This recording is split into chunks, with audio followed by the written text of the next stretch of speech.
Hello नमस्कार दोस्तों, स्वागत है आप सभी का आज के सेशन में। आशा करता हूं आप सभी स्वस्थ होंगे, मस्त होंगे और अपने अपने एग्जाम्स की प्रिपरेशन अच्छे से कर रहे होंगे। आज हम अपने इंडियन पॉलिटी सीरीज के 7वें लेक्चर में हैं, जिसमें हम डेली बेसिस पे पॉलिटी के कॉन्सेप्ट्स को पहले देखते हैं, फिर उस पर आधारित कुछ प्रश्नों को देखते हैं। ये सीरीज आगामी एग्जाम्स को ध्यान में रखकर तैयार किया गया है, जिसमें खास करके बीपीएससी के लिए और आने वाले एसएससी एग्जाम्स के लिए। तो इसीलिए इस सीरीज को लास्ट तक देखिए और लास्ट में क्वेश्चन को सॉल्व करने की कोशिश कीजिए। क्वेश्चन इसी पे आधारित होते हैं, जो हम पढ़ते हैं उसी पे आधारित होते हैं और ये सीरीज पूरे टॉपिक वाइज चलता है, इसीलिए पूरे लेक्चर को देखना काफ़ी इम्पोर्टेंट है। इससे पहले अगर चैनल पर आप नए आए हैं तो चैनल को सब्सक्राइब कर लीजिए, वीडियो को ज़्यादा से ज़्यादा शेयर कीजिए ताकि अधिक से अधिक लोग इसका लाभ उठा सकें, और वीडियो देखने के बाद अगर पसंद आए तो उसे लाइक भी कर दीजिएगा। तो अभी तक के लेक्चर में हमने कल के लेक्चर में संघ और उसका राज्य क्षेत्र देखा था, जो कि अनुच्छेद 1 से 4 तक था, जिसमें हम संघ, उसके राज्य क्षेत्र, राज्यों का गठन, उसका नामांकन और नए राज्यों के प्रवेश आदि के बारे में पढ़ा था। आगे हम नागरिकता के बारे में पढ़ने वाले हैं, जो कि भाग 2 में है, 5 से 11 अनुच्छेद तक। तो चलिए स्टार्ट करते हैं आज के लेक्चर को, ज़्यादा देर नहीं करते हैं। तो आज हम पढ़ने वाले हैं भारतीय नागरिकता को, जो कि संविधान के भाग 2 में और अनुच्छेद 5 से 11 तक है। सबसे पहले जानते हैं कि नागरिकता का अर्थ क्या होता है, नागरिकता क्या है।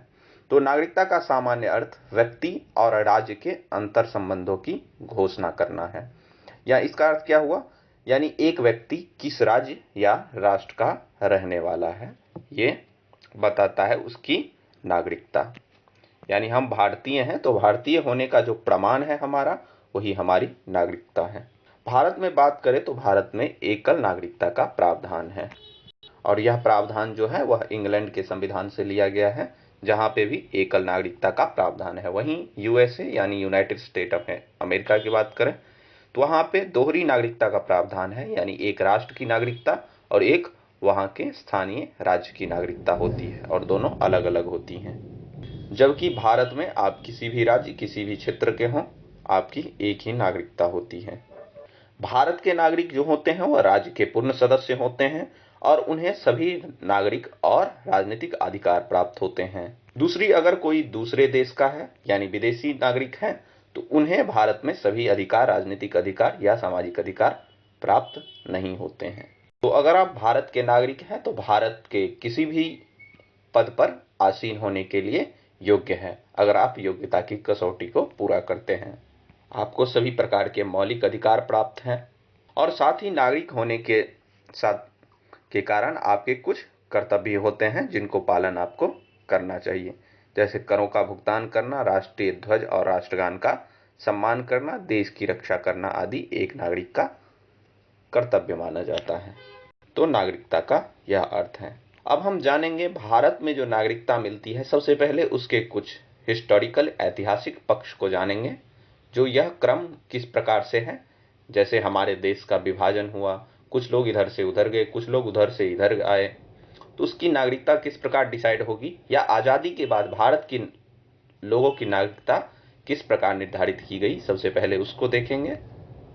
तो भारतीय संविधान के अनुच्छेद 5 से 11 भाग 2 में नागरिकता का प्रावधान है। सबसे पहले हम अनुच्छेद 5 की बात करेंगे। इसमें इस संविधान के प्रारंभ पर, जब हमारा संविधान आरंभ हुआ, तो प्रत्येक व्यक्ति जो है भारत में रहता है, उसका नागरिकता किस प्रकार निर्धारण होगा, इस बात को देखते हैं। प्रत्येक व्यक्ति जिसका अधिवास भारत के राज्य क्षेत्र में है, यानी जो अभी भारतीय क्षेत्र में रह रहे हैं, जो भारतीय राज्य क्षेत्र में पैदा हुआ है, सबसे पहला जो प्रावधान है, शर्त है, वो है जो भारत के राज्य क्षेत्र में पैदा हुआ हो, जिसके पास या तो भारत के राज्य क्षेत्र में पैदा हुआ या जिसके माता पिता में से कोई भारत के राज्य क्षेत्र में पैदा हुआ हो, ये दूसरा शर्त है। या तो जो ऐसे प्रारंभ से ठीक पहले कम से कम 5 वर्ष तक भारत के राज्य क्षेत्र में सामान्यतः निवासी रहा हो, वह भारत का नागरिक है। ये भारत के संविधान के लागू होने के समय की बात है। उसके बाद कई सारे संशोधन किए गए, नागरिकता संशोधन। तो अनुच्छेद 5 के तहत कौन नागरिक होगा, इस बात को याद रखिएगा। जो भारत के राज्य क्षेत्र में पैदा हुआ है या जिसके माता पिता में से कोई भारत के राज्य क्षेत्र में पैदा हुआ है या जो ऐसे प्रारंभ से ठीक पहले कम से कम 5 वर्ष तक भारत के राज्य क्षेत्र में निवास रहा हो, वह भारत का नागरिक होगा। यह भारत के संविधान लागू होने के समय की बात है। फिर अब किसको नागरिकता देनी है, जैसे कि कुछ लोग भारत से पाकिस्तान गए और कुछ लोग पाकिस्तान से भारत आ गए, कुछ लोग यहां से पाकिस्तान गए और फिर लौट के भारत आ गए, उनको लेकर अलग अलग प्रावधान है।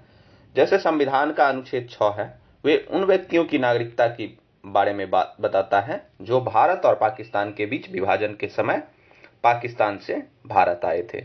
अनुच्छेद 6 का संबंध है ऐसे व्यक्तियों से जो भारत पाकिस्तान के विभाजन के बाद पाकिस्तान से भारत आए थे, जिसमें उनको जो नागरिकता दी जाएगी उनकी एक कट ऑफ डेट निर्धारित की गई। विभाजन की एक कट ऑफ तिथि थी जो 19 जुलाई 1948 की थी। अनुच्छेद 6 में कहा गया है कि पाकिस्तान से भारत के क्षेत्र में प्रवास करने वाला नागरिक भारत का नागरिक माना जाएगा। यानी अखंड भारत के समय जो नागरिक भारत या पाकिस्तान क्षेत्र में रहते थे, तो ऐसे नागरिक जो पाकिस्तान से भारत आते हैं तो उसे भारत का नागरिक माना जाएगा। वो 19 जुलाई 1948 से पहले की तिथि या 19 जुलाई 1948 को आया हो या उससे पहले कोई व्यक्ति नीचे दिए गए 2 शर्तों का पालन करता हो। तो ये शर्त क्या क्या दिए हैं, यानी 1948 से पहले भी जो लोग आए हैं उनके लिए भी कुछ शर्त है। यदि व्यक्ति स्वयं या उसके माता पिता या उसके दादा दादी, चाहे पैतृक हो या मातृपक्ष हो या नाना नानी, यानी माता पिता, दादा दादी या नाना नानी, कोई भी भारत सरकार अधिनियम 1935 के अनुसार भारत में पैदा हुआ हो, तो कोई भी पाकिस्तान से आया हो तो भारत का नागरिक नहीं होगा। सिर्फ ऐसे व्यक्ति भारत के नागरिक होंगे जो भारत सरकार अधिनियम 1935 के अनुसार या जिनके पूर्वज यानी दादा दादी या नाना नानी या माता पिता में से कोई उस भारतीय क्षेत्र में पैदा हुआ जो 1935 के भारत था उसमें पैदा हुआ हो, तो वह भारत का नागरिक माना जाएगा। दूसरा शर्त है, यदि व्यक्ति 19 जुलाई 1948 से पहले प्रवास कर गया हो। ये दूसरा शर्त है, 19 जुलाई 1948 से पहले उसका भारत आ जाना जरूरी है, तभी उसको नागरिकता मिलेगी। तीसरा शर्त है, यदि व्यक्ति भारतीय संविधान के लागू होने से 6 महीने पहले यानी 26 जनवरी 1950 को आवेदन करके 19 जुलाई 1948 को या उससे पहले उपरोक्त शर्त को पूरा करता हो, यानी 26 जनवरी 1950 को वही आवेदन करेगा जो 19 जुलाई 1948 से पहले भारत आ चुका हो, यानी 6 महीना पहले, हमारा संविधान लागू होने से 6 महीना पहले भारत आ चुका हो, उसे ही भारत की नागरिकता दी जाएगी। तो याद रखिएगा, ये अनुच्छेद 6 से संबंधित है। ये ऐसे लोग हैं जो पाकिस्तान से भारत आए हैं। पाकिस्तान में भी रहने वाले वही लोग जो अखंड भारत के भाग थे और जो भारत सरकार अधिनियम 1935 के तहत भारत के नागरिक रहे हों या भारत में पैदा हुए हों। अब कुछ ऐसे भी लोग थे जो भारत से पाकिस्तान गए और फिर वहां कुछ दिन रहने के बाद पुनः वहां की व्यवस्थाओं को देख के भारत वापस लौट आए। तो अगला अनुच्छेद उसी से संबंधित है, अनुच्छेद 7। अनुच्छेद 7 में कहा गया है कि 1 मार्च 1947 के बाद भारत से पाकिस्तान चले गए लोगों को भारतीय नागरिक नहीं माना जाएगा। यानी 1 मार्च 1947 के बाद जो भारत से बाहर चले गए यानी पाकिस्तान चले गए, यानी आज का बांग्लादेश और पाकिस्तान, तो उन्हें भारत का नागरिक नहीं माना जाएगा। हालांकि उन लोगों पर लागू नहीं होता है जो पुनर्वास या अस्थायी वापसी के लिए परमिट लेकर भारत लौटे हो, यानी अब मन बना लिए हो पाकिस्तान जाने के बाद जी अब भारत जाएंगे और पुनः लौट के नहीं आएंगे, तो ऐसे लोगों का भी प्रावधान है। यानी यह उन लोगों पर लागू नहीं होता जो पुनर्वास या अस्थायी वापसी के परमिट के साथ भारत लौटते हैं। इन लोगों को 19 जुलाई 1948 के बाद भारत में प्रवास करने वाला माना जाता है। यानी ऐसे लोगों को 19 जुलाई 1948 के बाद में भारत में प्रवेश किया है ऐसा मानकर उनको नागरिकता दी जाती है, और ऐसे ही शर्त उन पे लागू किए जाएंगे जो 19 जुलाई 1948 के बाद भारत आने वाले लोगों पर लागू होते हैं। हमारा अगला अनुच्छेद है अनुच्छेद 8, भारतीय संविधान का अनुच्छेद 8 भारत से बाहर रहने वाले भारतीय मूल के लोगों की नागरिकता की बात करता है। जैसे कुछ लोग उस समय इंग्लैंड में रहते थे, कनाडा में रहते थे, यूएस में रहते थे, जर्मनी में रहते थे, यानी विश्व के अलग अलग भाग में रहते थे, लेकिन वो भारत के नागरिक हैं या उनके पूर्वजों में से कोई भारत के नागरिक है, तो उनके लिए किस प्रकार नागरिकता की प्रावधान की जाएगी। तो अनुच्छेद 8 के तहत भारत के बाहर रहने वाले भारतीय मूल के लोगों की नागरिकता प्रावधान करता है। उसमें कहा गया है कि भारत में जन्मा कोई भी व्यक्ति या जिसके माता पिता या दादा दादी भारत में पैदा हुए थे, उसे भारतीय नागरिक माना जाता है यदि सामान्य रूप से वे भारत से बाहर रह रहे हैं। अब वहां का सिटीजनशिप ले लिए हैं तब की बात नहीं की जा रही, यानी जनरली वहां पे रह रहे हैं किसी कार्य से। जैसे भारतीय दूतावास में काम करने वाले बहुत सारे लोग जो उस समय भारत में नहीं थे, भारत से बाहर काम कर रहे थे, उनके संतान जो है तो उनको स्वाभाविक रूप से नागरिकता मिल जाएगी। ऐसे कई सारे लोग थे जो बाहर काम कर रहे थे लेकिन जिनकी निष्ठा भारत में थी और वो भारत की नागरिकता अभी तक नहीं त्यागे थे या विदेशी नागरिकता नहीं प्राप्त किए थे, और अपने निवास के देश में भारतीय राजनीतिक, तो ऐसे लोगों को क्या करना है, अपने निवास के देश में भारतीय राजनयिक यानी भारतीय दूतावास या काउंसलर प्रतिनिधि के पास भारत के नागरिक के रूप में पंजीकृत कराना पड़ेगा। यानी उस समय ऐसी व्यवस्था की गई थी जहां पे जाके पंजीकृत कर सकते थे।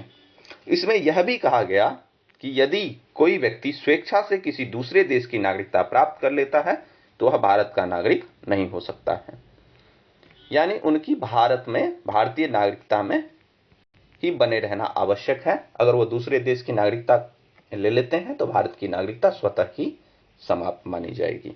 तो ये अनुच्छेद 7 से संबंधित है जो भारतीय मूल के लोगों को लेकर है। अनुच्छेद 8 से संबंधित है जो भारतीय मूल के लोगों के लिए है और वह भारत से बाहर अभी प्रवास कर रहे हैं।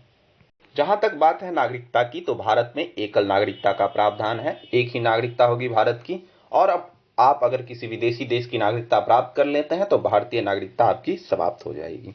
लेकिन भारतीय संविधान दोहरी नागरिकता की अनुमति तो नहीं देता, लेकिन भारत सरकार ओवरसीज सिटीजनशिप ऑफ इंडिया यानी ओसीआई कार्ड प्रदान करती है।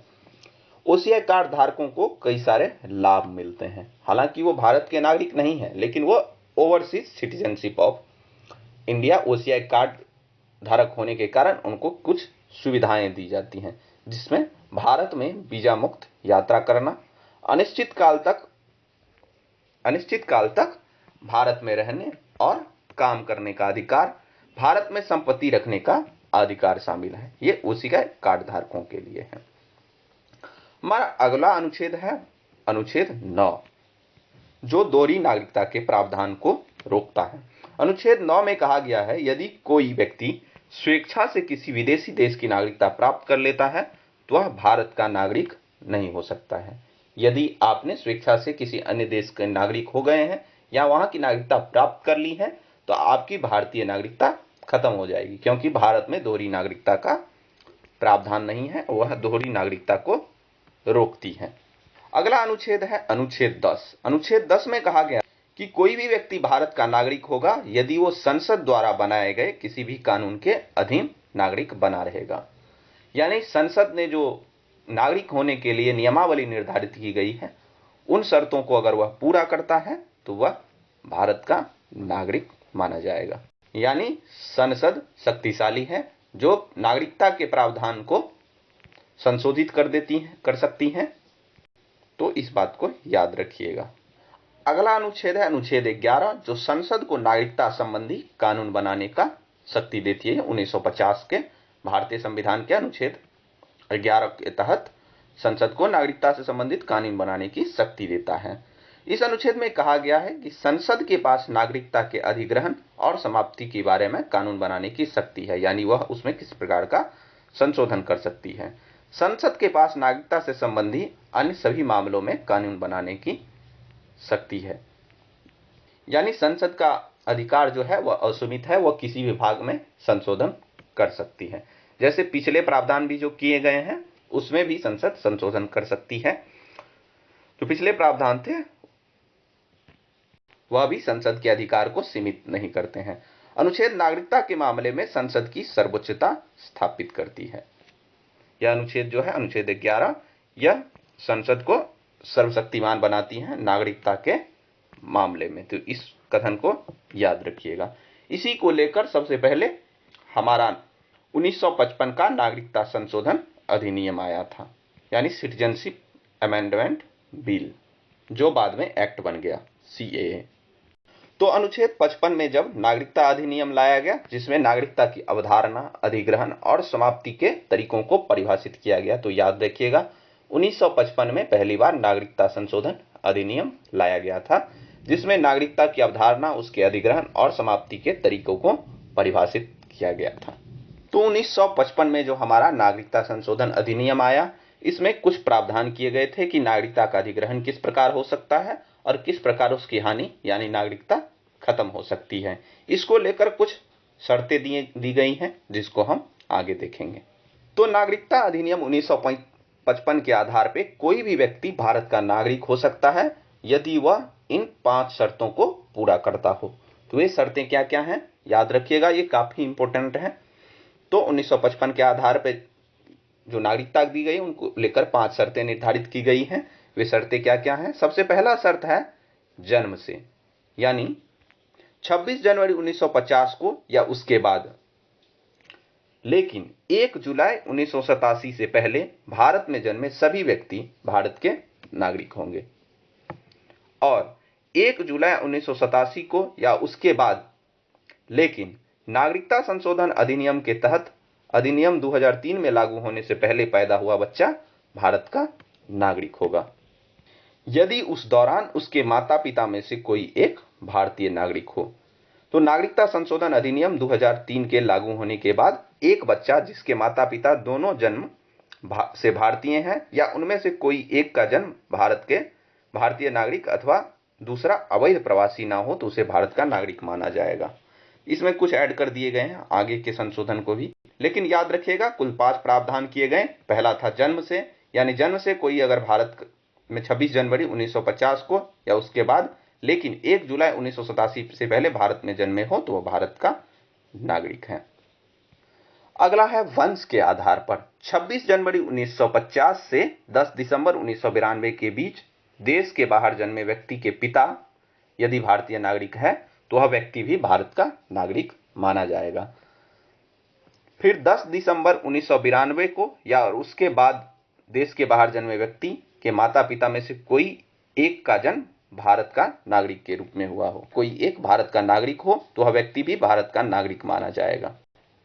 इन शर्तों को याद रखिएगा। तीसरा शर्त है पंजीकरण के द्वारा, यानी पंजीकरण के द्वारा वह भारत का नागरिक होगा, यानी भारतीय मूल का व्यक्ति जो नागरिकता आवेदन से पहले 7 वर्ष तक भारत में रहा हो। यह एक सामान्य प्रक्रिया है जो शायद अभी भी प्रचलित है। पंजीकरण के द्वारा भारतीय मूल का व्यक्ति जो भारतीय नागरिकता के आवेदन से पहले 7 वर्ष से भारत में रह रहा हो। भारतीय नागरिक से विवाहित व्यक्ति भारत का नागरिक बन सकता है यदि वह नागरिकता के लिए आवेदन करने से पहले 7 वर्षों तक भारत में रहा हो, यानी पूर्व में 7 वर्ष भारत में रहना अनिवार्य है। या भारतीय नागरिकों के नाबालिग बच्चे हो तो वो तो सामान्य रूप से पंजीकरण के द्वारा नागरिकता प्राप्त कर लेते हैं। पंजीकरण में अगला शर्त है किसी ऐसे देश का नागरिक नहीं हो जहां पे भारतीयों को नागरिकता नहीं दी जाती है, यानी प्राकृतिक तरीके से भारतीयों को नागरिकता का प्रावधान नहीं किया गया है। ऐसे देश के नागरिक भारत के नागरिक नहीं हो सकते या बन ही नहीं सकते। तो इस पॉइंट को याद रखिएगा। अभी तक हमने पढ़ा जन्म के आधार पे, वंश परंपरा के आधार पे और पंजीकरण के आधार पे। चौथा है प्राकृतिकरण के द्वारा, यानी कोई व्यक्ति प्राकृतिकरण के द्वारा नागरिकता प्राप्त कर सकता है यदि वह 12 वर्षों से भारत का सामान्य निवासी है। आवेदन की तिथि से पहले 12 महीने के दौरान कुल मिलाकर 11 वर्ष और नागरिकता अधिनियम की तीसरी अनुसूची की सभी योग्यताओं को पूरा करता हो, तो वह प्राकृतिक तरीके से भारत का नागरिक बन सकता है। यदि कोई व्यक्ति विज्ञान, दर्शन, कला, साहित्य, विश्व शांति के क्षेत्र में काम कर रहा है तो उसे बिना शर्त नागरिकता दी जा सकती है राष्ट्रपति के द्वारा। उदाहरण के लिए यदि कोई व्यक्ति भारतीय संविधान के 8वीं अनुसूची का अच्छा जानकार है या उसका चरित्र अच्छा है तो उसे प्राकृतिकरण के आधार पर भारत के नागरिक का दर्जा दिया जा सकता है। यह प्राकृतिकरण के द्वारा है। 12 वर्ष के लिए भारत में निवास करना आवश्यक है, तो इसको याद रखिएगा। तो यह प्राकृतिकरण के द्वारा। अगला है क्षेत्र समावेश के द्वारा। क्षेत्र समावेश यानी किसी भी विदेशी क्षेत्र को जब हम अपने भारतीय क्षेत्र में शामिल कर लेते हैं तो वह भारत का नागरिक स्वतः हो जाता है। ये तो थे नागरिकता देने के प्रावधान। अब है नागरिकता समाप्त कैसे होते हैं इसके प्रावधान।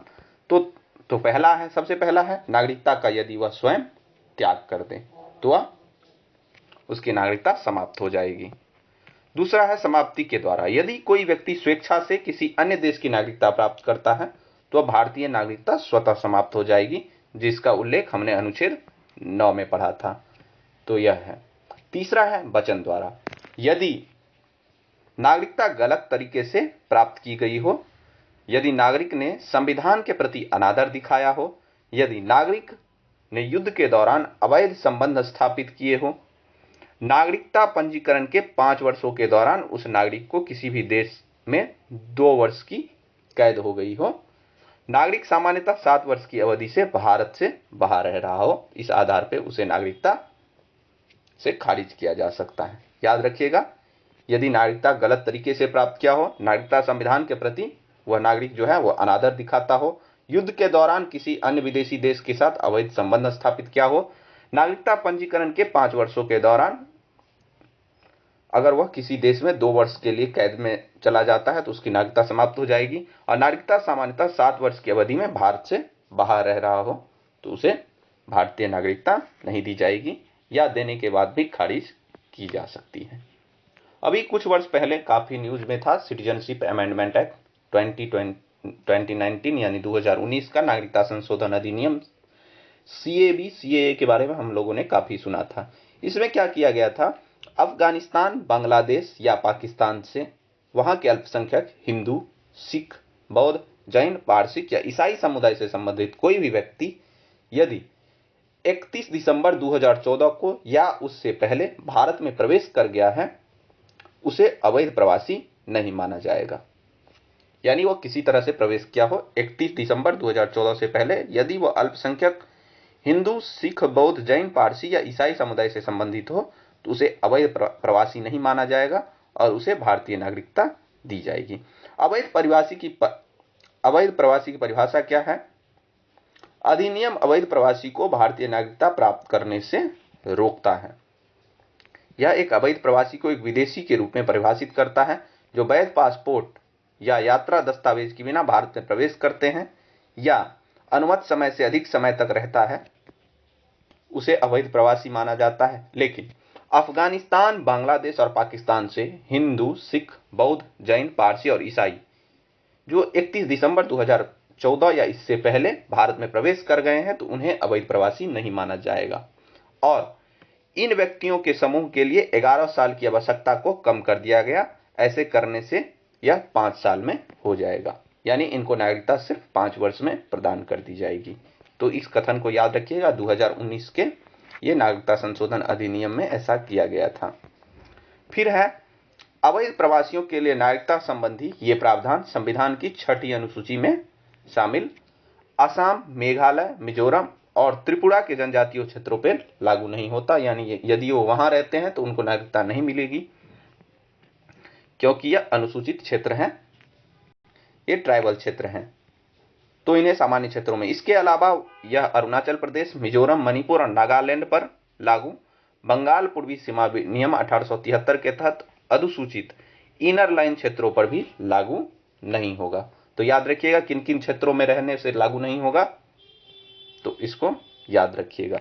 तो ये थे नागरिकता किस प्रकार समाप्त होती है। 1955 के अधिनियम में नागरिकता लेने की और समाप्त होने की प्रावधान को पढ़ा और फिर हमने 2019 के अमेंडमेंट एक्ट में जो वहां के माइनॉरिटी पाकिस्तान, बांग्लादेश और अफगानिस्तान के अल्पसंख्यकों के लिए जो विशेष प्रावधान किए गए हैं, जिसके तहत 31 दिसंबर 2014 से पहले यदि वो भारत आए हैं तो उन्हें अवैध नहीं माना जाएगा और 5 साल में उनको नागरिकता दे दी जाएगी। तो इन सारे पॉइंट्स को याद रखिएगा। अब है भारतीय नागरिकों को कुछ विशेषाधिकार प्रदान किए गए हैं, उनको हम शॉर्ट में देखेंगे। मौलिक अधिकारों की बात करें तो उनमें 15, 16, 19, 29 और 30 जो है वह केवल भारतीय नागरिक को प्राप्त है, यानी भारत के जो नागरिक नहीं है उन्हें नहीं प्राप्त होगा। उसमें है क्या? अनुच्छेद 15 में है धर्म, मूलवंश, जाति, लिंग या जन्म स्थान के आधार पर भेदभाव के विरुद्ध अधिकार होगा, यानी इनके साथ इन आधारों पर किसी प्रकार का भेदभाव नहीं किया जा सकता है यदि वो भारत के नागरिक हैं। अगला अनुच्छेद 16 है जो सार्वजनिक रोजगार के मामले में अवसर की समानता का अधिकार देता है। यह सिर्फ भारतीय नागरिक को प्राप्त है। अनुच्छेद 19 है भाषण और अभिव्यक्ति की स्वतंत्रता, सभा, संघ, आंदोलन, निवास और पेशे की स्वतंत्रता का अधिकार, यह भी सिर्फ भारतीय नागरिक को प्राप्त है। फिर अनुच्छेद 29 और 30 सांस्कृतिक और शैक्षणिक अधिकार उनको प्राप्त है। लोकसभा और विधानसभा के चुनाव में वोट देने का अधिकार प्राप्त है। संसद और राज्य विधानमंडल की सदस्य के लिए चुनाव लड़ने का अधिकार प्राप्त है। जो ये सभी अधिकार जो हैं वह केवल भारतीय नागरिकों को विशेष रूप से प्राप्त है। कुछ सार्वजनिक पदों पर रहने का अधिकार, जैसे कि जिसमें सिर्फ नागरिक ही रह सकते, जैसे कि राष्ट्रपति, उपराष्ट्रपति, सर्वोच्च न्यायालय, उच्च न्यायालय के न्यायाधीश, राज्यपाल, अटॉर्नी जनरल, एडवोकेट जनरल जैसे सार्वजनिक पदों पर केवल भारत के नागरिक ही चुने जा सकते हैं। तो ये सारे अनुच्छेद याद रखिएगा जो विशेष रूप से भारतीय नागरिक को ही प्राप्त है, 15, 16, 19, 29 और 30। और ये सभी अधिकार जो भारतीय नागरिकों को प्राप्त है ये किसी विशेष विदेशी नागरिक को नहीं प्राप्त होगा। अधिकारों के अलावा नागरिक के राज्य के प्रति कुछ कर्तव्य भी होते हैं, जैसे राष्ट्र की रक्षा करना, राष्ट्र ध्वज, राष्ट्रगान का सम्मान करना आदि जो है। विदेशी कौन होते हैं? ये किसी अन्य देश के नागरिक होते हैं और सभी नागरिक और राजनीतिक अधिकारों का आनंद ये नहीं ले सकते हैं। विदेशी राज्यों की निम्नलिखित 2 श्रेणियां बनाई गई है भारत में। पहला है विदेशी मित्र राज्य, जिनके साथ भारत के सकारात्मक संबंध है, वे विदेशी मित्र राज्य है। विदेशी शत्रु, जिनके साथ भारत युद्ध में है, उन्हें गिरफ्तारी या नजरबंदी के विरुद्ध अधिकार अनुच्छेद 22 प्राप्त नहीं होगा। विदेशियों को जो अधिकार प्राप्त है वह 15, 16, 19, 29 को छोड़कर सभी अधिकार प्राप्त है, लेकिन यदि वह शत्रु देश के हैं तो उन्हें अनुच्छेद 22 भी प्राप्त नहीं है। यानी युद्ध की स्थिति में उनकी गिरफ्तारी और नजरबंदी की जा सकती है, जो अन्य सामान्य विदेशी नागरिकों को प्राप्त होती है, लेकिन अगर शत्रु देश के हैं तो उन्हें प्राप्त नहीं होता है। तो आज हमने नागरिकता से संबंधित प्रावधानों को पढ़ा, काफी डिटेल में पढ़ा। अब चलिए इस पे कुछ एमसीक्यू को देखते हैं जो अभी तक हमने पढ़ा है। सारे कॉन्सेप्ट्स को बढ़िया से दोबारा वीडियो रिवाइज कर करके देख लीजिएगा, क्योंकि काफी इंपॉर्टेंट है। नागरिकता से कई सारे प्रश्न बनते हैं। चलिए आज के हम अपने प्रश्नों को देखते हैं। हमारा पहला प्रश्न है, भारत के संविधान के निर्माताओं की सोच निम्नलिखित में से किसमें प्रतिबिंबित होती है? हमने पिछले लेक्चर्स में इसके बारे में पढ़ा था, तो बताइए। ऑप्शन है, ऑप्शन ए प्रस्तावना, ऑप्शन बी मौलिक अधिकार, ऑप्शन सी राज्य के नीति निर्देशक सिद्धांत, ऑप्शन डी मौलिक कर्तव्य। तो बताइए किसमें संविधान निर्माताओं के सोच प्रतिबिंबित होती हैं? तो ये क्वेश्चन काफी आसान है। इस क्वेश्चन का राइट आंसर होगा ऑप्शन नंबर ए प्रस्तावना। प्रस्तावना जो है जिसे उद्देश्य प्रस्ताव भी कहा जाता है या संविधान की उद्देशिका भी कहा जाता है, जिसको नेहरू जी के उद्देश्य प्रस्ताव के आधार पर तैयार किया गया था। तो इसमें भारत के संविधान निर्माताओं की सोच की झलक हमें दिखाई देती है। तो इस क्वेश्चन को याद रखिएगा, इसका राइट आंसर है ऑप्शन नंबर ए प्रस्तावना। चलते हैं अगले प्रश्न पर। हमारा अगला प्रश्न है, भारतीय नागरिकता प्राप्त करने के लिए निम्नलिखित में से कौन सी शर्तें हैं? तो भारतीय नागरिकता हम किस आधार पर प्राप्त कर सकते हैं? ऑप्शन है, ऑप्शन ए अधिवास और वंश, ऑप्शन बी है अधिवास और प्राकृतिककरण, ऑप्शन सी है अधिवास, पंजीकरण और वंश, डी है अधिवास, वंश, प्राकृतिककरण और पंजीकरण के आधार पे। तो 1955 में जो नागरिकता के जो प्रावधान बनाए गए थे उसमें क्या क्या शर्तें रखी गई थी? 5 शर्तें रखी गई थी, तो उसी का ये पार्ट है। तो बताइए क्या होगा? इस क्वेश्चन का राइट आंसर हो जाएगा ऑप्शन नंबर डी अधिवास, वंश, प्राकृतिककरण और पंजीकरण के आधार पे कोई भी व्यक्ति भारत की नागरिकता प्राप्त करने के लिए योग्य है। इसमें एक जन्म भी है, तो उसको नहीं इंक्लूड किया गया है, 4 है दिए हुए।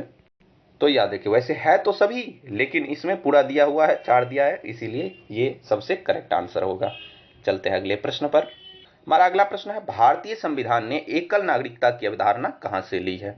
ऑप्शन है, option A America, option B Britain, option C Australia, option D Japan. तो एकल नागरिकता का प्रावधान हमने अभी पढ़ा था कुछ देर पहले, ब्रिटेन से लिया गया है। तो इस क्वेश्चन का राइट आंसर हो जाएगा Britain, option number B is correct answer. America में दोहरी नागरिकता प्रावधान है, भारत में और इंग्लैंड में एकल नागरिकता प्रावधान है। भारत में एकल नागरिकता प्रावधान इंग्लैंड के संविधान से लिया गया है। हमारा अगला प्रश्न है, भारतीय संविधान की किस अनुसूची में नागरिकता शामिल है। तो किस सूची में शामिल है नागरिकता? ऑप्शन है, ऑप्शन ए राज्य सूची, ऑप्शन बी संघ सूची, ऑप्शन सी समवर्ती सूची, डी उपयुक्त में से कोई नहीं। तो बताइए किस सूची में नागरिकता शामिल है भारतीय संविधान के? तो ये स्वाभाविक आंसर है, जो नागरिकता जो है वो संसद बनाती है, अब संसद संघ के प्रधान लोग होते हैं। तो इस क्वेश्चन का राइट आंसर हो जाएगा संघ सूची। तो नागरिकता जो है वो संघ सूची का विषय है। इस क्वेश्चन का राइट आंसर है ऑप्शन नंबर बी। चलिए अगले प्रश्न पर चलते हैं। हमारा अगला प्रश्न है, संविधान नागरिकों को परिभाषित किस प्रकार करता है?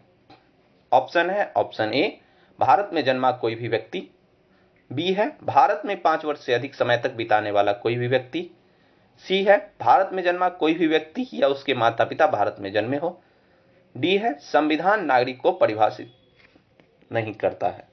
तो इस क्वेश्चन का राइट आंसर क्या होगा? अभी हमने पढ़ा है तो अब आसानी से दे सकते हैं। इस क्वेश्चन का राइट आंसर हो जाएगा ऑप्शन नंबर डी, संविधान जो है वो नागरिक को परिभाषित नहीं करता है। हालांकि नागरिक कौन होगा इसको लेकर प्रावधान किए गए हैं। भाग 2 में 5 से 11 तक जो है वो नागरिक कौन होंगे इसके बारे में कहा गया है, लेकिन नागरिक को परिभाषित नहीं किया गया है कहीं भी। तो इस क्वेश्चन का राइट आंसर हो जाएगा ऑप्शन नंबर डी। याद रखिएगा, काफी इंपॉर्टेंट है, लोग इसका गलत आंसर टिक कर सकते हैं, इसीलिए।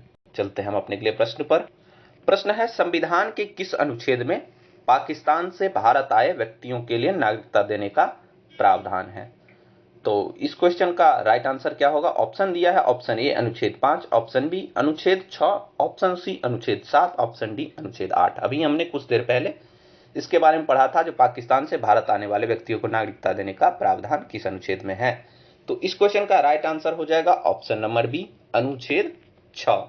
अनुच्छेद 6 में प्रावधान है पाकिस्तान से भारत आए व्यक्तियों के लिए, विभाजन के बाद जो आए थे उनके लिए नागरिकता का प्रावधान किया गया है। तो इस क्वेश्चन का राइट आंसर है ऑप्शन नंबर बी। याद रखिए। चलते हैं अगले प्रश्न पर। अगला प्रश्न है, नागरिकता संशोधन अधिनियम 2019 के संबंध में निम्नलिखित में से कौन सा कथन सत्य है? पहला कथन है, यह नागरिकता अधिनियम 1955 में संशोधन करता है। दूसरा कथन है, यह अफगानिस्तान, बांग्लादेश, पाकिस्तान में सताए गए धार्मिक अल्पसंख्यकों को भारतीय नागरिकता प्रदान करता है, जो मुख्य रूप से मुस्लिम है। ऑप्शन है, ऑप्शन ए केवल 1, ऑप्शन बी केवल 2, ऑप्शन सी 1 और 2 दोनों, ऑप्शन डी उपयुक्त में से कोई नहीं। तो बताइए इसका राइट आंसर क्या होगा? काफी आसान प्रश्न है। प्रश्न है, नागरिकता संशोधन अधिनियम 2019 के संबंध में कौन सा कथन सत्य है? तो यह बात, पहला कथन है, यह नागरिकता अधिनियम 1955 में संशोधन करता है, जो कि बिल्कुल करेक्ट है। 1955 में संशोधन करके ही यह प्रावधान किया गया है। दूसरा कथन है, यह अफगानिस्तान, बांग्लादेश, पाकिस्तान में सताए गए धार्मिक अल्पसंख्यकों को भारतीय नागरिकता प्रदान करता है। यहां तक तो सत्य है, लेकिन जो मुख्य रूप से मुस्लिम है ऐसा नहीं है। मुस्लिम को छोड़कर बाकी सभी में कौन कौन है? हिंदू, सिख, जैन, पारसी, ईसाई। हिंदू, सिख, जैन, बौद्ध, पारसी, ईसाई जो है, जो कि वहां के धार्मिक अल्पसंख्यक हैं, उन्हीं को प्राप्त होता है, या जो 31 दिसंबर 2014 से पहले भारत आ चुके हैं। तो याद रखिएगा, इस क्वेश्चन का राइट आंसर हो जाएगा ए केवल एक ही कथन सही है। तो यहां तक हमने कुल प्रश्नों को, 7 प्रश्नों को देखा और अपने कॉन्सेप्ट को देखा। कॉन्सेप्ट्स के आधार पे ही ये सारे प्रश्न थे। प्रश्न काफी आसान थे, जिसका उत्तर आप लोगों ने आसानी से दे दिया है। तो चलिए, सारे पॉइंट्स को याद रखिए। ये सारे पॉइंट्स एग्जाम्स को लेकर तैयार किए गए हैं और आने वाले एग्जाम्स में ये आपके लिए काफी हेल्पफुल हो सकते हैं, इसीलिए इसको याद रखना काफी आवश्यक है। इसीलिए वीडियो को बार बार देखिए और पॉइंट्स को रिपीट कीजिए, जिससे ये आसानी से याद रह सके। अभी तक अगर आपने वीडियो को लाइक नहीं किया है तो लाइक कर दीजिए। चैनल को सब्सक्राइब नहीं किए हैं तो उसे भी सब्सक्राइब कर दीजिए। अपने दोस्तों में शेयर कर दीजिए ताकि अधिक से अधिक लोग इसका लाभ उठा सकें। यहां तक आपने वीडियो को देखा, इसके लिए आपका बहुत बहुत धन्यवाद। Thank you. यहीं पे हम अपने आज के सेशन को समाप्त करते हैं। Thank you very much. God bless you all.